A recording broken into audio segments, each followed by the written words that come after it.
राज्यातल्या स्थानिक स्वराज्य संस्थांच्या निवडणुकीची प्रक्रिया दिवाळीनंतर सुरू होणार। राज्य निवडणूक आयोग आयुक्त दिनेश वाघमारेंनी दिली माहिती। महादेवी हत्रिणी संदर्भात नांदणी मठाच्या महंतासमवेत मुख्यमंत्र्यांच्या उपस्थितीत बैठक संपन्न। राज्य सरकार पूर्ण ताकदीनिशी नांदणी मठासोबतच महादेवी हत्रिणीला परत आणण्यासंदर्भात मुख्यमंत्रीच मध्यस्थी करणार। कबूतरखाने अचानक बंद करणं योग्य नाही। पर्यायी व्यवस्था होईपर्यंत पालिकेनं कंट्रोल फीडिंग करावं। बैठकीत मुख्यमंत्र्यांचे निर्देश।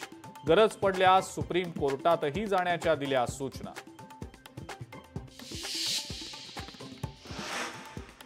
ओला उबरच्या धर्तीवर आता एसटी महामंडळासाठी सरकारी ॲप येणार। एसटी महामंडळ हे ॲप चालवणार। परिवहन खात्याचा अत्यंत महत्त्वाचा आणि मोठा निर्णय।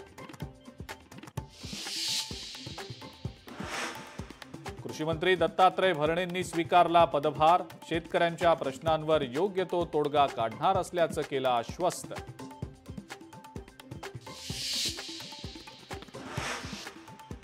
खालिद का शिवाजी या सिनेमावर बंदी आणा। हिंदू महासंघाची सेन्सॉर बोर्डाला कायदेशीर नोटीस।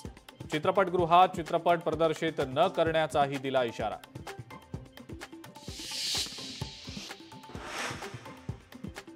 खासदार निशिकांत दुबेंविरोधात नाशिक जिल्हा सत्र न्यायालयात याचिका।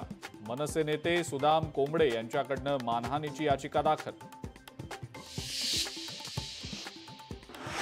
आणि उत्तराखंडच्या उत्तरकाशीमधल्या धरालीमध्ये ढगफुटी। या ढगफुटीमुळे अनेक ठिकाणी मोठं नुकसान।